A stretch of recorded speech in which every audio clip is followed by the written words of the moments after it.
just quickly want to recap some of the things that we've been looking so far in this super exciting series about the life of Jesus. So you may remember that we've seen how the Old Testament is absolutely essential to understanding Jesus. This is something we've really been trying to drill home, that if you don't read about the prophecies and the words about him in the Old Testament, it's really hard to understand Jesus completely in the New Testament. We've also seen how Jesus used a lot of the Old Testament scriptures to help him in his ministry. So it's not like the Old Testament is completely irrelevant. There's a lot of things that we can use to help us. And we saw with Jesus specifically how he used it to help him overcome temptation. And we've also seen how Jesus fulfilled and expanded on a lot of the Old Testament. And tonight what we want to do is look at how Jesus actually used the Old Testament to determine his course of action, how he knew he would complete the will of God. And we just want to set up the scene for the story that we're going to look at tonight a little bit.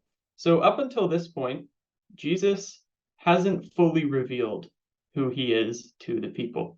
There's only a small group of people that actually know that he's the Messiah that they were looking for. Think of the disciples. Some of them knew this, but most people didn't think that's exactly what Jesus was claiming. But what happened was John the Baptist, who had been sent to prepare the way for Jesus, had now been taken to prison. He'd condemned Herod for something that Herod had done. Herod didn't like that. He put him in jail. And so it's as if Jesus took this as a signal that now that John's work of preparing the way was finished, it was time for himself to make his identity known. And so what he does is he goes to his hometown of Nazareth, and he goes into the synagogue on the Sabbath day, and he performs a reading. And it's a short reading from chapter 61, verse 1 and 2. And we'll look at this reading in a minute. But if you think about Isaiah chapter 61, it's in this broader context in the prophecy of Isaiah. And we have a chart of this context on the screen by the Bible Project. And this section in Isaiah actually reveals the entire work of the Messiah, or a lot of it. And so some of the details you can find about the work of the Messiah in this section is that the Messiah would suffer, he would die, the nation of Israel would actually reject their Messiah and kill him, but he would actually be resurrected. And then other nations could participate in that salvation, and this Messiah would one day return to establish God's kingdom. Now, there's a whole lot to unpack in this section of Isaiah. We're hardly touching the details at all. But one thing we want to take away is that these prophecies in Isaiah chapter 49 to 66, were hugely important to the Jews. The Messiah was the single most important thing that they hoped for. And so with that in mind, we come to our main story for tonight. And this verse in Luke chapter 4 says that Jesus returned to Galilee, and he goes to his hometown of Nazareth, where he had been brought up. And as his custom was, he went into the synagogue on the Sabbath day and stood up for to read. So the first thing we learn is that this is Jesus' custom. Every Sabbath day since he was a child, he'd be going to the synagogue and hearing the words of God spoken, specifically from the Old Testament, because this is how people were able to access the Bible. And I won't go too much into that because that's going to be part of our question of the week in a couple minutes. So what he does is he goes to the synagogue for to read, and it says, "There was delivered him the book of the prophet Isaiah.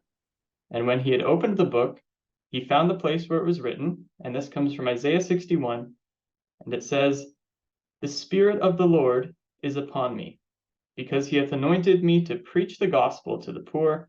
He hath sent me to heal the brokenhearted, to preach deliverance to the captives, and recovering of sight to the blind, to set at liberty them that are bruised, to preach the acceptable year of the Lord." And he closed the book and gave it to the minister and sat down. And the eyes of all those that were in the synagogue were fastened on him. And this is what he says about those verses in Isaiah. He says, "This day are those scriptures fulfilled in your ears." Now that's a massive claim to say that all of these prophecies in Isaiah about the Messiah related to him. So first of all, could he back that up? Well, look what it says that this Messiah would do. Preach the gospel. He'd been doing that. Heal the brokenhearted, preach deliverance, recovering of sight. He'd been performing miracles and healing people of their many infirmities. He was to set at liberty the bruised and to preach the acceptable year of the Lord. These were all things that Jesus had already been doing and which he would continue to do in a much wider sense throughout the rest of his ministry. So yes, he could back up the claim that these things related to him. And it says the people that were listening in the synagogue, they bear him witness, and they wondered at the gracious words which came out of his mouth. So at first, they're wondering at these words that he said. They're amazed in a sense.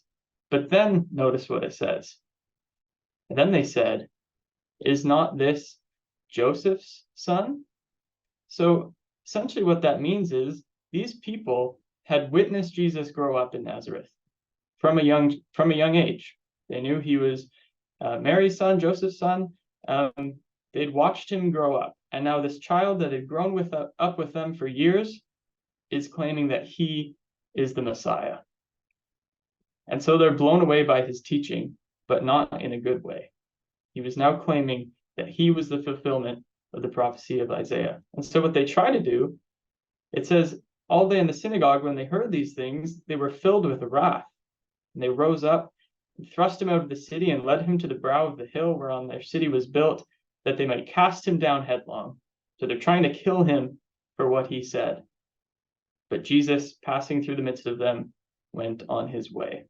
It wasn't his time yet to die, and so it wasn't going to happen on that day.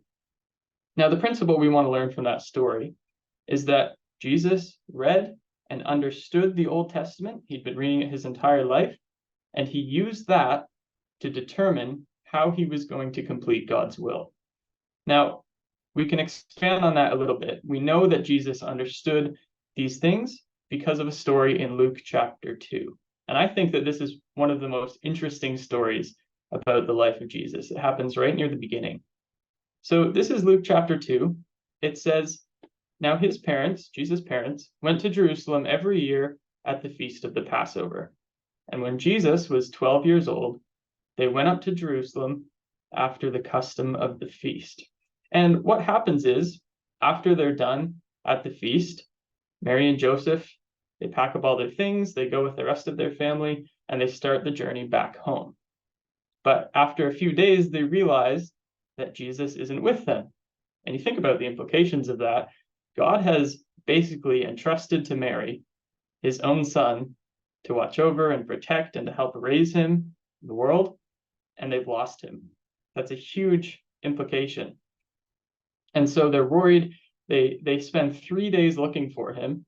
They go back to Jerusalem to look for him. And it says, "It came to pass after 3 days that they found him in the temple, sitting in the midst of the doctors." And these would have been scholars of the Old Testament, both hearing them and asking them questions. And all they that heard him were astonished at his, that's Jesus, understanding and answers. So not only is he asking the questions, but they're asking him questions, and they're astonished at his answers. These older men who devoted their life to the study of the Hebrew Bible are being taught by 12-year-old Jesus. I think if there's any proof that Jesus knew his Bible, it's in this story. And so it says, when his parents saw him, they were amazed, and his mother said to him, "Son, why have you thus dealt with us? Behold, thy father and I have sought thee sorrowing." And Jesus said to them, "How is it that you sought me? Why were you looking for me? Didn't you know that I must be about my Father's business?" I think the implication there is that they were supposed to understand what Jesus was going to do. And Jesus mentions, "This is my Father's business, not Joseph's. This is God's business that he's given me to do." And he understood that from the Old Testament, and they should have understood that as well. So I guess there's a couple takeaways. So first of all, we've proved that Jesus used the Old Testament as a basis for how he would perform God's will. But one thing that we want to drive home through all of these sessions is that Jesus is our example. It's not just amazing seeing his life and all the things that he did and how he accomplished Old Testament prophecies. That is amazing, but it's not just about that. We're also supposed to be learning from him and trying to be like him as much as we can. And so in this context, that means that we should be trying to use the Bible as a set of directions in our life. Not saying that we should apply Old Testament prophecies about someone doing something to us, but we can learn from what the Bible says. Psalm 119, verse 105 is a very, very well-known verse, but it definitely applies in this context. It says, "Thy word is a lamp unto my feet and a light to my path." So the Bible can light the way for us. It can really direct us in our life. And 2 Timothy 3, verse 16 to 17, which we've certainly looked at before, says that all scripture is profitable for doctrine, for reproof, for correction, for instruction in righteousness, that the man of God may be perfect, thoroughly furnished unto all good works.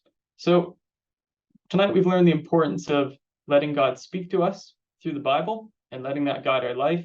And if you stick around in our Digging Deeper section, we're going to look at why we can trust that every single word of the Bible can be helpful to guide us in the right direction.